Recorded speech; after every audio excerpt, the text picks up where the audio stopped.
I'm here to talk about success, right?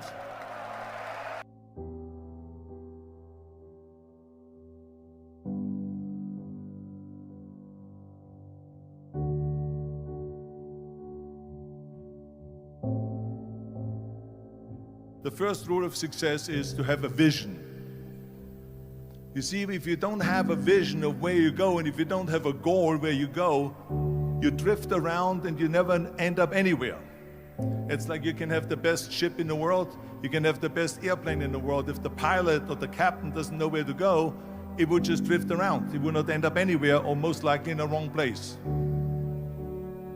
So I was very fortunate that I stumbled onto my vision.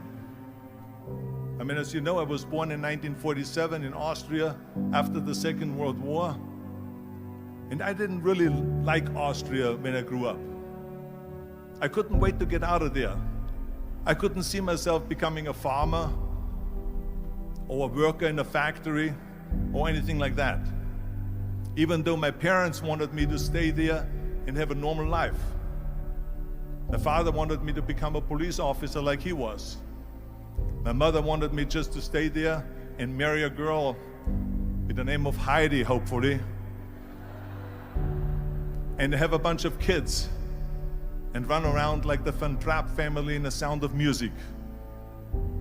But that was their vision, not mine.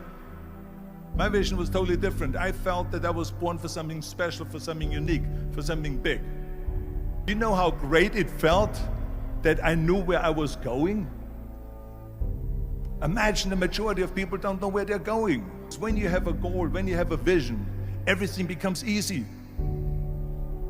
Because remember that in America, for instance, when you study, you will see the percentage of people that like their jobs. 74% hate their job in America. Now, there is not much different when you come to Europe. The majority of people don't like what they're doing because they're really not doing it because they didn't have a goal and they followed this goal. They just aimlessly drift around, and then all of a sudden there's a job opening, so they get that job because you have to work. But then when you work, it's a chore. It's work. It's not fun. So if you think about, only a quarter of the people really enjoy what they're doing in life. That is unbelievable if you think about it. So I felt so blessed that I knew what I was doing. It's like a medical student that studies and knows he wants to become a doctor. You know where to go. So I knew where to go. So people always ask me, when they saw me in the gym in the pumping iron days, they say, why is it that you're working out so hard? 5 hours a day, 6 hours a day, and you have always a smile on your face. The others are working out just as hard as you do, and they look sour in the face. Why is that? And I told people all the time, I said, because to me, I'm shooting for a goal. In front of me is the Mr. Universe title. So every rep that I do gets me closer to accomplishing that goal, to make this goal, this vision turn into reality. Every single set that I do, every repetition, every weight that I lift will get me a step closer to turn this goal into reality. So I couldn't wait to do another 500-pound squat. I couldn't wait to do another 500-pound bench press. I couldn't wait to do another 2,000 reps of sit-ups. I couldn't wait for the next exercise, for the next half hour of posing and all the kind of things that you have to do to be a champion. And with the age of 20, I went to London and I won the Mr. Universe contest as the youngest Mr. Universe ever. And it was because I had a goal. So let me tell you something, visualizing your goal and going after it makes it fun. You got to have a purpose no matter what you do in life. You got to have a purpose. So that's rule number one, have a vision. Rule number two is, don't listen to the naysayers. Don't listen to the naysayers.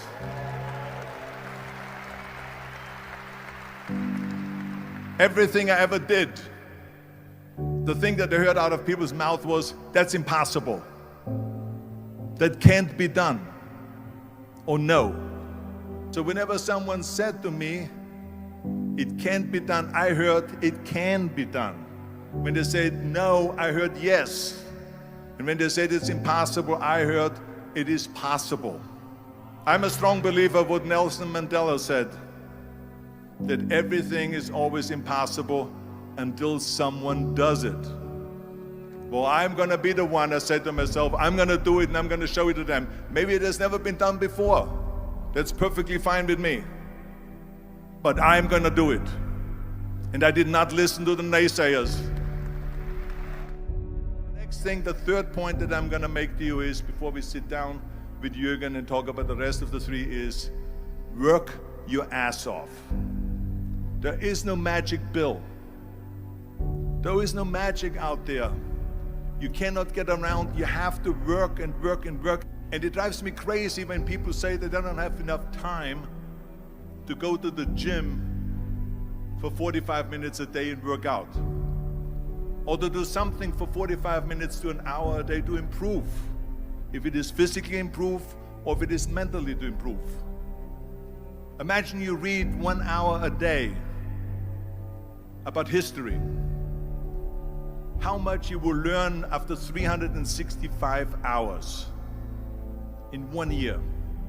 Think about if you study about the history of musicians, of composers, how much you would know. Imagine if you would work on a business, on some business that you want to develop every day for an hour. Imagine how further along you will go and get. So it drives me nuts because when people say we don't have the time, we have 24 hours a day. We sleep 6 hours a day, so that gives you still 18 hours. Now there's someone shaking their head out here in front. They say probably, I don't sleep 6 hours, I sleep 8 hours, right? Or just sleep faster.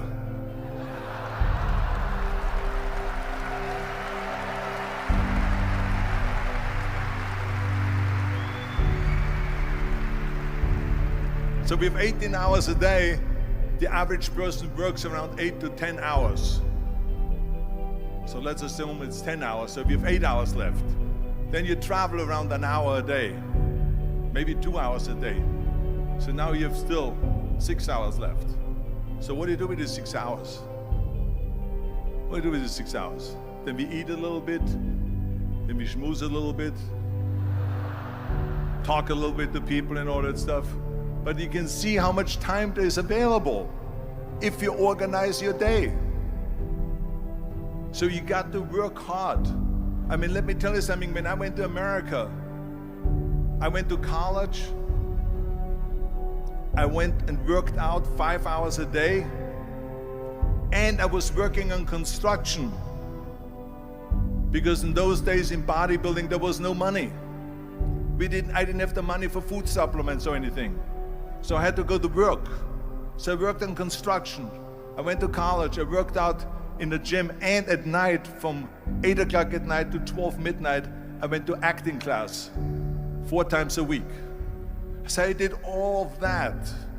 There was not one single minute that I wasted. I became very friendly with Muhammad Ali in the 70s. And Muhammad Ali worked his butt off. And I saw it firsthand. And I remember that there was a sports writer that was there in the gym when he was working out and he was doing sit-ups. And they asked him, how many sit-ups do you do? And he said, I don't start counting until it hurts. Now think about that. He doesn't start counting his sit-ups until he feels pain.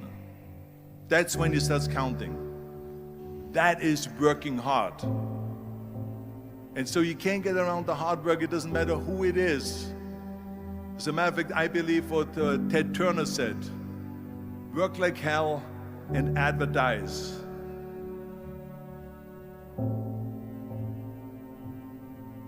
You get it? Work like hell, go to bed, and early to rise, work like hell and advertise. So you work your ass off, and then you let the world know about your work. That's what it is all about. Let people know. If you have a company, if you have a movie, if you do a sports, work your ass off, but then advertise and let everyone know. I hate plan B. And I tell you why. Because we have so many doubters, as I've said earlier, the no-sayers. We have so many of those people that say no and you can't do it, it's impossible. That is okay because we just turn off, as I said earlier, and we listen and we hear the no being a yes. You can't do it, you can do it, and all of that. So that is possible to do that amongst all the negative people around you. But when you start doubting yourself, that's very dangerous. Because now what you're basically saying is that if my plan doesn't work, I have a fallback plan, I have a plan B. And that means that you start thinking about plan B, and every thought that you put into plan B, you're taking away now that thought and that energy from plan A.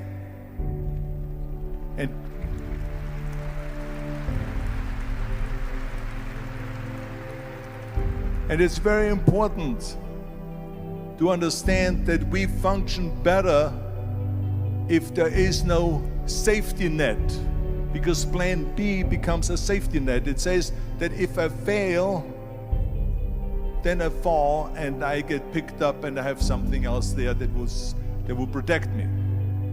And that's not good, because people perform better when there's no safety net. People perform better in sports and everything else if you don't have a plan B. To me, it is very dangerous to have a plan B, because you're cutting yourself off from the chance of really succeeding. And the reason, one of the main reasons why people want to have a plan B is because they are worried about failing. What is if I fail, then I don't have anything else? Well, let me tell you something. Don't be afraid of failing, because there's nothing wrong with failing. You have to fail in order to climb that ladder. There's no one that doesn't fail. We all fail. It's okay.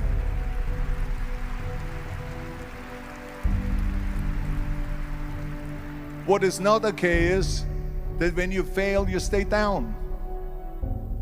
Whoever stays down is a loser. And winners will fail and get up, fail and get up, fail and get up. You always get up. That is a winner. That is a winner. Hey, we all lose.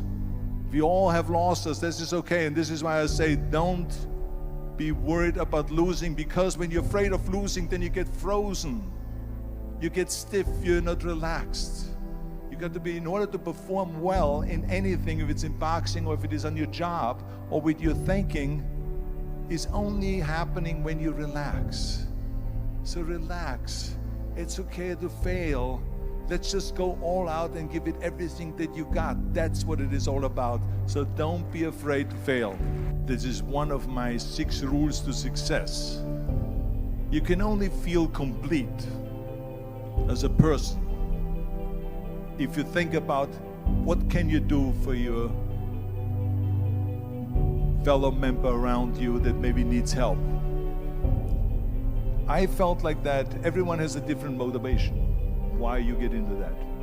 I was an immigrant going to America, and I saw how America was the most generous country in the world. I mean, they opened up their arms to me, they helped me, they invited me for Thanksgiving dinner. The people, they brought me, the bodybuilders in the gym brought me plates to my apartment because I had no plates, I had no silverware, I had no bedware, I had no pillows, I had no blanket, I had no TV, I had no radio, I had nothing.